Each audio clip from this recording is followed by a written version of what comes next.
नमस्कार दोस्तों, आपका स्वागत है मेरे YouTube channel UFS update for stocks. तो आज के इस वीडियो में देखिए मैं आपसे डिस्कस करूंगा एक ऐसे इंडियन कंपनी में जिसमें कि रिसेंटली दुनिया के दूसरे नंबर पे दुनिया के सेकंड सबसे बड़ा जो एसेट मैनेजमेंट जो कंपनी करती है ना, उसने इस इंडियन कंपनी में आज शेयर्स खरीदे रिसेंटली। तो इस कंपनी से रिलेटेड हम डिस्कशन करेंगे। ओके, तो वीडियो अच्छा लगे तो लाइक एंड सब्सक्राइब करना मत भूलिएगा। मैं आपके लिए हमेशा ऐसा वीडियो लेते आऊँगा। तो एक बार ग्राफ देखते हैं कि एक बार लिस्ट देख लेते हैं कि दुनिया के सबसे ज़्यादा एसेट मैनेज करने वाले कंपनीज कौन कौन है। तो नंबर 1 पे तो ब्लैक रॉक, बहुत आपने नाम सुना होगा, और नंबर 2 पे ही है वैनगार्ड। तो ये जो वैनगार्ड जो है ना ग्रुप, इन्होंने ही एक्चुअली रिसेंटली हमारे एक इंडियन कंपनीज में बढ़ बढ़ के माल खरीदा है। ओके, ब्लैक रॉक कितना एसेट मैनेज करती है तो आप देख सकते हैं 10,004 दिया, मतलब 10.4 ट्रिलियन। ओके, और उसके नीचे वैनगार्ड कितना 9,003, मतलब वैनगार्ड 9.3 ट्रिलियन डॉलर का एसेट आप मैनेज करती है। हमारा इंडिया का पता है इकोनॉमी कितना है, 4.1 या 4.2 ट्रिलियन डॉलर है। अब सोचिए हमारा इंडिया का जितना इकोनॉमी है उसका तो दोगुना से ज़्यादा वैनगार्ड सिर्फ एसेट मैनेज करती है। ओके, चलिए थोड़ा और आगे बढ़ते हैं। ओके, तो यहाँ पे एक बार ब्लैक रॉक देख लीजिए।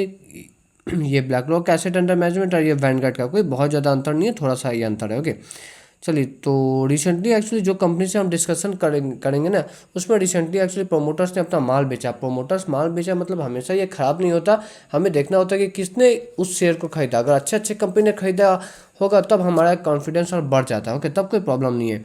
ठीक है, तो रिसेंटली वैनगार्ड ने, जैसे मैंने आपको बताया, कि इस कंपनी में भर भर का माल खरीदा क्योंकि प्रोमोटर ने ब्लॉक डील के जरिए अपना हिस्सेदारी थोड़ा कम किया। ओके, कंपनी का नाम क्या है मैं आपको बता ही देता हूँ। कंपनी का नाम है विशाल मेगा मार्ट। ओके, कंपनी करती क्या है तो कंपनी का देखिए रिटेल का शोरूम्स है। कंपनी ना okay Indian middle class and lower middle class को टारगेट करती है। ओके, इनके रिटेल शोरूम में वही आपको एफएमसीजी प्रोडक्ट्स के कपड़े ये सब वगैरह आपको मिल जाएंगे। ओके, तो ये तो था शॉर्ट डिस्क्रिप्शन कंपनी का। थोड़ा एक बार ओवरव्यू दे लेते हैं। तो देखिए कंपनी का मार्केट कैप कितना है तो करीब 60,000 करोड़ है मार्केट कैप। पी रेशियो कितना है 95। थोड़ा ज़्यादा लग रहा होगा मुझे पता है, बट रिटेल का ज़्यादातर कंपनी का ना पी रेशियो बहुत ज़्यादा ही रहता है। ओके, वो हम इसका जब पीयर कंपैरिजन करेंगे तब हम देखेंगे। ओके, आर ओ ई ओके देख सकते हैं आप 13%। ओके, 10%। ओके, थोड़ा कम लग रहा होगा, बट रिटेल कंपनी सेक्टर के ज़्यादातर कंपनी में ऐसा ही होता है। ओके, आप एक बार देखिएगा बाकी सब भी कंपनी का। ओके, जैसे डीमैट उनका भी आप देख लीजिएगा। ओके, कम ही रहता है। Next debt to equity ratio, तो ये बहुत अच्छा है 0.27। 1 के नीचे रहना चाहिए, तो 1 का 1/4 है। ओके, और नॉर्मली रिटेल सेक्टर में ना कंपनीज पे कट ज़्यादा आता है तो उनका डेट टू इक्विटी रेशियो भी ज़्यादा आता है, बट इस कंपनी का बहुत कम है 0.27, जैसा मैंने आपको दिखाया। तो थोड़ा और आगे बढ़ते हैं। ओके, ओके, और मैं कंपनी का पी जी रेशियो देख सकते हैं। तो पी जी रेशियो 1 से ज़्यादा होना मतलब ओवर वैल्यू माना जाता है, तो ये 1.31 है। तो हाँ, कंपनी डेफिनेटली थोड़ी ओवर वैल्यू तो है। ओके, बट जैसे मैंने आपको बताया कि रिटेल का सेक्टर में ना ज़्यादातर कंपनी का ना वैल्यूएशन हाई ही रहता है, ज़्यादा ही रहता है। जैसे कि देखिए मैंने इसका पीयर कंपैरिजन निकाला, इतने सारे कंपनी, यहाँ पे आप पी रेशियो देखिए 100, 300, 490, इतना तक है। ओके, सिर्फ एक कंपनी का ही थोड़ा कम है जो कि इलेक्ट्रॉनिक्स मार्ट है। ओके, बट ये एक micro cap small cap type का कंपनी है। ओके, हाँ, ये एक स्मॉल कैप कंपनी है, बहुत छोटा कंपनी है। Okay, but anyway all in all आप देख सकते हैं कि पी रेशियो बहुत ज़्यादा है, 500 तक भी पी रेशियो ज़्यादा है, तो इसका तो तब भी सिर्फ 95 का ही है। ओके, चलिए थोड़ा और आगे बढ़ते हैं। तो अब हम आते हैं वीडियो का एक्चुअली मेन सेक्शन, जहाँ पे कि कंपनी का एक बार हम फाइनेंशियल देखेंगे। ओके, फाइनेंशियल डीएनए करेंगे कंपनी का, कैसा है कंपनी। ओके, तो देखिए मार्च 2020 में कितना था इसका सेल, 5,200 करोड़ करीब। नेक्स्ट साल कोरोना हो गया तो थोड़ा सेल कम हो गया, फिर कोरोना जैसे कम होना शुरू हुआ तो देखिए फिर सेल बढ़ गया, 5,500 हो गया। उसके बाद वाला साल देखिए 7,500 करोड़ का कंपनी का रेवेन्यू हो गया। उसके बाद देखिए करीब 9,000 करोड़ का रेवेन्यू हो गया, और अभी कंपनी 10,000 करोड़ का भी रेवेन्यू को पार कर चुकी है। तो रेवेन्यू मतलब ऑल इन ऑल अच्छा खासा बढ़ रहा है। ओके, अब चलिए थोड़ा और आगे बढ़ते हैं। सिर्फ रेवेन्यू बढ़ने से तो नहीं होता, हमें प्रॉफिटेबिलिटी भी देखना चाहिए। तो ये मार्च 2020 का तब 45 करोड़ कंपनी ने कमाया था। उसके बाद वाला साल 82 करोड़ कंपनी ने कमाया। उसके बाद वाला साल देखिए 203 करोड़, फिर 321 करोड़, फिर 462 करोड़, और अभी कंपनी 600 करोड़ प्लस का प्रॉफिट कर रही है। तो मतलब लास्ट 5 फाइनेंशियल ईयर में ना कंपनी 45 करोड़ से कंपनी का प्रॉफिट 632 करोड़ हो गया, मतलब 10x से भी ज़्यादा। ओके, तो ये बहुत अच्छा चीज़ है, लेकिन इसका मतलब आप ये मत सोचिएगा कि नेक्स्ट 5 साल में भी कंपनी 10x से ज़्यादा प्रॉफिट दिखाएगी। कंपनी आस्ते आस्ते बड़ी होती जाती है ना, तो कंपनी का प्रॉफिट बढ़ने का ग्रोथ थोड़ा कम होते जाता है। ओके, ओके, अब एक बार CAGR टर्म्स में देख लेते हैं। तो कैगर टर्म्स में देखें तो कंपनी का प्रॉफिट जो है 5 साल में 77%, सॉरी 73% का CAGR से हर साल बढ़ा है। तो ये बहुत हाई ग्रोथ वाली कंपनी हम इसे कह सकते हैं। ओके, चलिए थोड़ा और आगे आते हैं। कंपनी का एक बार बैलेंस शीट भी चेक कर लेते हैं। तो कंपनी का देखिए बैलेंस शीट में रिजर्व्स देखिए, जो रिजर्व्स पहले नेगेटिव में था वो वहाँ से बढ़ते बढ़ते आज 1800 करोड़ का रिजर्व है। और कंपनी के ऊपर जो कर्ज पहले 700 करोड़ के आसपास था वो अभी 1700 करोड़ हुआ है। ओके, तो कर्ज तो 700 से 1700 करोड़ बेशक बढ़ा है, बट आप एक बार रिजर्व देखिए, नेगेटिव से पॉजिटिव आया और फिर पॉजिटिव से भी देखिए 18 करोड़ 322 करोड़ से बढ़ के आज 1800 करोड़ पे कंपनी का मतलब रिजर्व है। मतलब कंपनी का रिजर्व ऐसे बढ़ रहा है इस रफ्तार से, और बोरोइंग्स ऐसे बढ़ रहा है। ओके, ज़्यादा भी तेज़ी रफ्तार से बोरोइंग्स नहीं बढ़ रहा है। तो ये अच्छा चीज़ है, मुझे ऐसी कंपनी पसंद है जिनका कि रिजर्व बहुत स्पीड में बढ़े, बट उनका बोरोइंग, उनका उन्होंने जो बिजनेस चलाने के लिए जो लोन जो पैसा ले रखे वो ज़्यादा रफ्तार से ना बढ़े। मुझे ऐसी कंपनी पसंद है। ओके, चलिए थोड़ा और आगे बढ़ते हैं।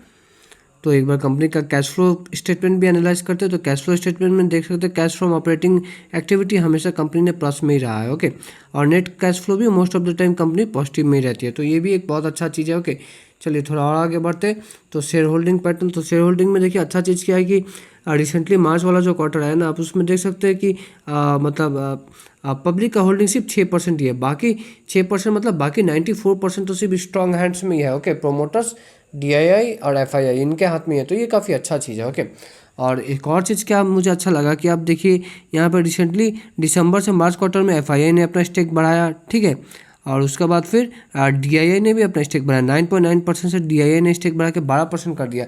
तो मतलब प्रोमोटर FII DII दोनों, मतलब प्रोमोटर तो खैर छोड़िए, वो तो अभी जैसे मैंने आपको बताया कि ब्लॉक डील के जरिए वो अपने माल बेच के निकले हैं थोड़ा बहुत। ओके, बहुत नहीं बट थोड़ा बहुत माल बेचे, बट हाँ FII और DII ने इस कंपनी के पीछे बहुत अच्छे से मतलब इन्वेस्ट किया है। ओके, चलिए थोड़ा और आगे बढ़ते हैं।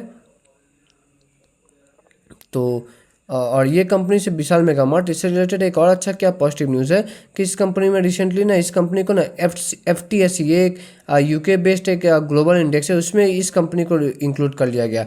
तो अब ये जब ग्लोबल इंडेक्स में इंक्लूड ये कंपनी हो रहा है तो उससे क्या होगा, बड़े बड़े इन्वेस्टर्स का नज़र इन पे पड़ेगा। तो इसमें चांसेस है कि और बड़े बड़े ज़्यादा इन्वेस्टर्स इनमें इन्वेस्ट कर सकते हैं। तो इसलिए तो मैंने आपको बताया कि वैनगार्ड ने इसमें इन्वेस्ट किया है। ये है वो न्यूज़ आर्टिकल, आप देखिए। Vanguard, a major asset management invested in Vishal Mega Mart by purchasing, कितने विशाल मेगा मार्ट के शेयर खरीदे, 5 करोड़ शेयर खरीदे। और 5 करोड़ शेयर का कितना कीमत चुकाना पड़ा, 650 करोड़ से भी ज़्यादा रुपये बेसिकली इन्होंने विशाल मेगा मार्ट में इन्वेस्ट किया। ओके, और सिर्फ इन्होंने सिर्फ इन्वेस्ट नहीं किया, ये तभी, ये याद रखिएगा, ये वैनगार्ड ने तब इन्वेस्ट किया था जब मैंने आपको बताया ना रिसेंटली प्रोमोटर ने ब्लॉक डील किया, उसी में इन्होंने इन्वेस्ट किया था। तो सिर्फ वैनगार्ड ने इन्वेस्ट नहीं किया, इसमें SBI mutual fund, HDFC mutual fund, Kotak mutual fund, देश का हर एक नामी दामी मतलब म्यूचुअल फंड ने इसमें इन्वेस्ट किया। ओके, तो ये बहुत पॉजिटिव चीज़ लगा। अब ये शेयर प्राइस देखिए, कंपनी को लिस्ट होते हुए ना ज़्यादा दिन नहीं हुए, 6 महीने 7 महीने हुआ है, पिछले साल दिसंबर में लिस्ट हुआ। तो अभी तो कंपनी खैर ऑल टाइम हाई पे है। ओके, एक मिनट, हाँ, तो अभी तो कंपनी एकदम ऑल टाइम हाई पे है और इसका 100 रुपीज़ के आसपास ना इसका एक स्ट्रॉन्ग सपोर्ट है। ओके, तो ऑल टाइम हाई पे जब कोई भी शेयर आता है ना तो नॉर्मली मैं खरीदने से थोड़ा मतलब मुझे मतलब खरीदने में उतना इंटरेस्ट नहीं आता, थोड़ा अगर डिस्काउंट मिले तो मुझे अच्छा लगता है। ओके, तो देखिए आज है 22 जून और आज न्यूज़ ये है कि अमेरिका ने ईरान के न्यूक्लियर साइट्स पर अटैक कर दिया और अब ईरान कह रहा है कि हम स्टेट ऑफ हॉर्मुज़ को हम बंद कर देंगे। तो ऐसा हुआ तो क्रूड ऑयल का प्राइस ना बहुत बढ़ेगा। अगर क्रूड ऑयल का प्राइस बहुत बढ़ा तो स्टॉक मार्केट पे तो नेगेटिव इम्पैक्ट पड़ेगा, स्टॉक मार्केट तो गिरेगा ही। तो मे भी अगर ये शेयर अगर करेक्शन पे मिले तो आप एक बार कंसिडर कर सकते हैं इस शेयर में इन्वेस्ट करने का। ओके, और एक मैं आपको डिस्क्लेमर दे दूं कि देखिए वैनगार्ड ने इन्वेस्ट किया। वैनगार्ड तो जैसे मैंने आपको स्टार्टिंग में दिखाया कि $9 ट्रिलियन का करीब एसेट मैनेज करती है। $9 ट्रिलियन मतलब पता है कितना होता है, ये करीब 750 से 800 लाख करोड़ रुपया वो मैनेज करते हैं।